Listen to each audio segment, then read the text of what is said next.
The Beggar Site, an Arendorian fable. In the bustling heart of Arendor, a city where sky-piercing spires cast long shadows over cobbled alleys, a blind beggar named Elian held court. His domain was a worn stone corner on Market Street, a symphony of clamor and commerce. His splintered wooden bowl, a silent plea, rested at his feet, and his threadbare cloak fanned out around him, reminiscent of a fallen raven's wings. His eyes, clouded by blindness, stared into the void, yet an inexplicable gravity drew passers-by, as if Elian perceived truths the sighted had long forgotten. Elian, however, had not always been cloaked in darkness. In his vibrant youth, he was a celebrated painter, his name whispered in the hallowed halls of nobility. His canvases breathed life into the world's ephemeral beauty. Sunsets that bled fiery hues across the horizon, the delicate curve of a lover's tender smile, the unbridled joy in a child's fleeting gaze. Color was his very language, one he spoke with eloquent mastery until a cruel and unyielding fever stole his precious sight. Initially, despair threatened to consume him, his world shrinking to an echoing void of a life he could no longer touch. Yet, as the years stretched on, Elian unearthed a profound new existence.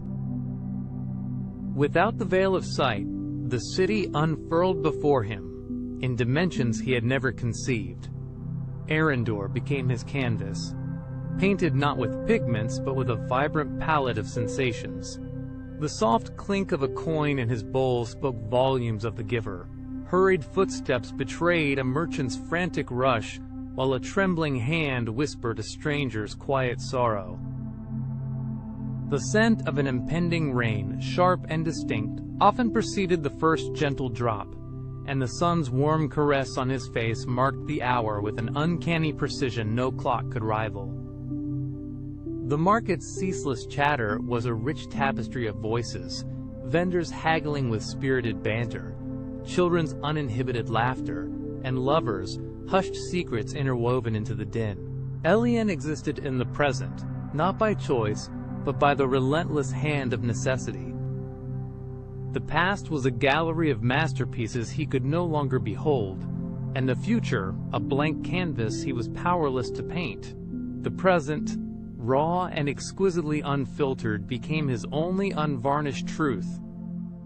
Across the bustling street from Elian's humble corner stood the formidable estate of Lord Varen, a man whose immense wealth was a legend, etched into the very stones of Arendor.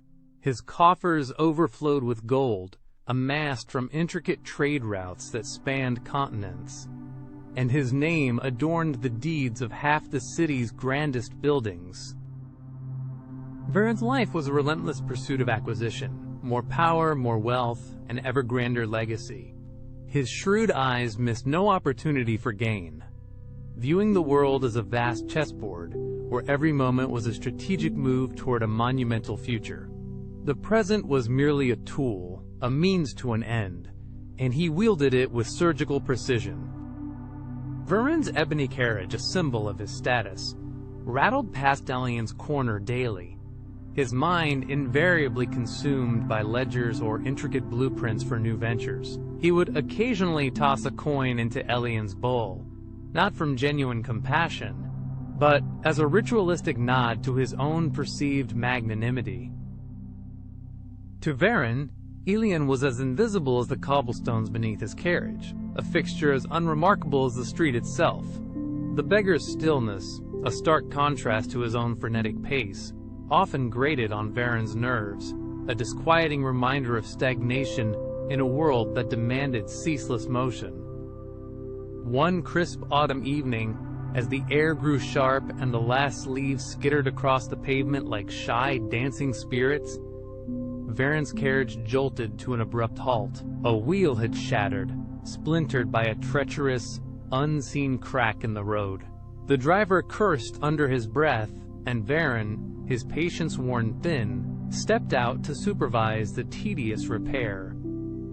For the first time, he found himself standing still, mere feet from Elion's corner. The city's bustling rhythm seemed to momentarily hold its breath, and Varen, unaccustomed to such enforced idleness, felt an unfamiliar prickle of discomfort. His gaze fell upon Elion, who sat as always, his face tilted slightly upward, as if lost in a silent melody only he could discern. "You there," Varen called out, his voice edged with an accustomed authority. "What do you do, sitting here day after day? Don't you tire of this nothing?" Elion's lips curved into a faint, knowing smile, his voice soft yet resonant, like the gentle murmur of a river over smooth stones. "I listen," he said. "I feel. I am here." Varen scoffed, tugging irritably at his lavish velvet coat. "Here? In this filth? You're blind, old man. What's there to feel when you can't even see?" Elion's smile deepened, his unseeing eyes seeming to hold Varen in their profound gaze. "I feel the wind that carries the vibrant scent of fresh bread from the baker's oven. I hear the unrestrained laughter of a child chasing a stray dog through the narrow alley. I know the precise weight of every coin in my bowl, the quick, almost dismissive toss of a man who pities, the careful, gentle placement of a woman who genuinely cares. What do you feel, my lord?" Varen's jaw tightened, a muscle clenching in his cheek. "I feel the world turning," he retorted, his voice sharp. "I build empires, I shape the future. You sit in the dirt and call it life." Elion nodded slowly, as if Varen's words were but another familiar brushstroke on a canvas he already understood intimately. "You chase tomorrow," he said, his voice imbued with a quiet wisdom. "But tomorrow is a ghost, weightless and without form. This moment, this breath, this sound, this warmth, is all that is real. Can you feel it?" Varen opened his mouth to deliver a cutting retort, but the words faltered, caught in his throat. For a fleeting moment, the city pressed in with an almost overwhelming vividness. The sharp, sweet tang of roasting chestnuts from a nearby vendor's cart, the soft, melodious clink of Elion's bowl as a passerby dropped a coin, the cool, invigorating bite of the autumn air against his skin. It was a raw, unfiltered pulse of life he had never once paused to truly notice. Then his driver's shout that the wheel was fixed shattered the moment like delicate glass.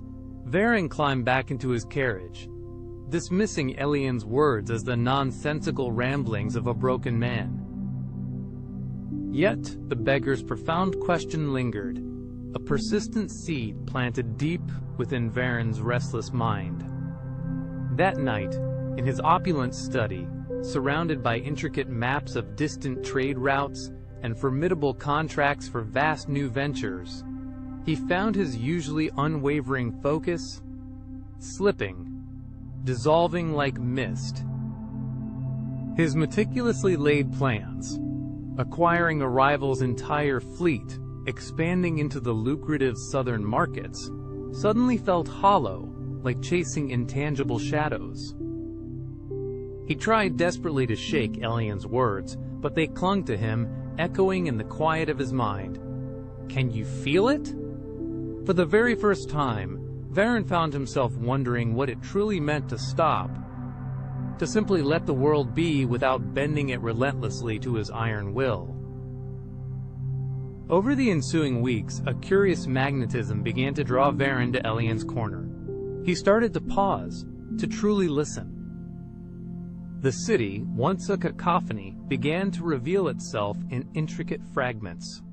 The rhythmic clang of a blacksmith's hammer, the delicate, intoxicating scent of jasmine carried on the breeze from a passing noblewoman, the fleeting, comforting warmth of sunlight breaking through the persistent clouds. He began to speak with Elion, initially out of sheer curiosity, then out of a profound hunger he could not quite name. Elion never preached. He simply shared what he knew, speaking of the present as a constantly flowing river, always new, always vibrant. "To be here," Elian said one day, his voice a soft murmur, "is to touch the world's very heart, not to own it, but to truly know it." Elian recounted stories to Varen, not of grand, sweeping adventures, but of tender, fleeting moments. A woman who sang softly to her child as she passed his corner, her voice trembling with an immeasurable love. A scruffy stray cat that curled against his leg for warmth, its gentle purring a quiet, comforting hymn. A single coin dropped by a lingering thief, as if seeking a fleeting moment of absolution. Each story was a delicate thread, meticulously weaving a vibrant tapestry of now. Varen, who had spent his entire life amassing wealth, began instead to collect these invaluable moments. One bleak winter morning, as a pristine blanket of snow silenced Arendor and the biting air stung with relentless cold, Varen arrived at Elian's corner and found it starkly, devastatingly empty. The worn bowl was gone, the familiar cloak vanished without a trace. A hollow, aching pain settled deep in his chest, sharper and more profound than any loss he had ever known. He questioned the vendors, the diligent street sweepers, the children who bravely played nearby. Some whispered that Elian had succumbed to the bitter cold, his frail body finally giving way. Others murmured that he had simply wandered to another city, carried by the very same wind he so often spoke of. Varen stood alone, the soft, cold snow settling on his broad shoulders, and for the first time he felt the immense weight of the moment, the profound silence, the piercing chill, the unbearable absence. He did not plan his next strategic move, nor did he tally his financial losses. He simply stood, breathing, feeling the world exactly as it was. Years gracefully unfolded, and Varen was no longer the man he had once been. His formidable empire still stood, a testament to his past ambitions, but he no longer chased its expansion with the same insatiable hunger. He now walked the winding streets of Arendor, not in a grand carriage, but on foot, pausing frequently to truly hear the city's vibrant pulse. He gave generously, not for public acclaim, but because he saw the individual faces of those he helped, their quiet weariness, their enduring hope, their fleeting, precious joys. He carried Elian's extraordinary sight within him, a profound vision that perceived not merely gold or power, but the fragile, exquisite, and fleeting beauty of the present moment. In the quiet, reflective moments, Varen sometimes felt Elian's gentle presence, as if the beggar's serene spirit lingered in the very heartbeat of the city. He often wondered if Elian had been a hidden prophet, a profound poet, or simply a man who had learned the invaluable art of living fully in each delicate breath. In the end, Elian had been the richest of all, not because he owned the world, but because he held it. Every whispered sound, every lingering scent, every fleeting precious moment tenderly in the palm of his heart.